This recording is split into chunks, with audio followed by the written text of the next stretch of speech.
ganito. Daming bawal. Pati TV bawal. Radyo. Social media bawal din. Alam mo naman na pagkasunduan na ng mga magulang natin yan. Respetuhin niya lang natin yun. Diba? Ano ba klaseng parusa yun? Tingnan mo, nasa liblib na lugar na tayo. Ano ba yun? Hindi naman to parusa, di ba? Tsaka, para rin sa mga nanay natin to. E paano naman tayo mga anak? Bakit ba mga bata lang tayo? Hindi na tayo pwedeng humindi. Puro oo na lang ang dapat nating sabihin sa lahat ng gusto nila. Ano? Pepsi, oh. Sandwich. Gusto mo? Itlog yung palaman yan. Sige na. Para mabawas-bawasan yung galit mo. Tsaka ngiti ka lang. Oh. Uy, Pepsi. Uy, Pepsi, Ano saan ka ba? pupunta?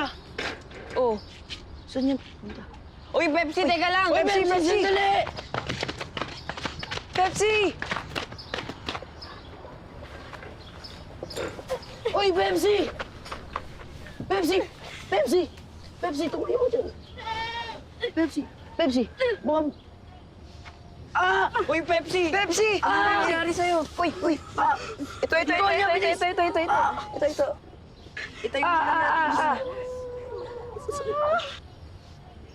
Hinga. Kalma ka lang. Kalma. Okay. Kalma ka lang. Pepsi. Kalma. Okay ka lang. Okay lang yan. Kalma.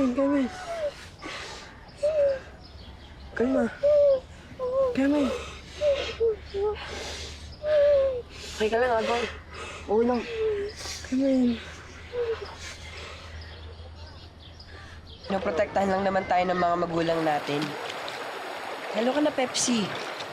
Alam mo namang... Alam ko. Kaya pasensya na. Saka salamat din. Uy, ang sakit ba? Di mo pa rin naman. Tingnan mo. Oh. Oh, masakit diba? Peace ka na ganun. Tsaka, alam mo naman, di ba, na hindi natin papabayaan ang isa't isa. Dahil nangako tayo sa mga magulang natin, di ba? Alam mo, lover boy ka talaga, no? Ang senti mo eh, grabe. Grabe, alam mo yun? Parang may pinagdadaanan siya. Basta trip naman to eh. Maligo na nga lang tayo. Maligo ka na. Kumauna ka na. Oh, muna ka na. Pa. Oh, sige, oh. Ay!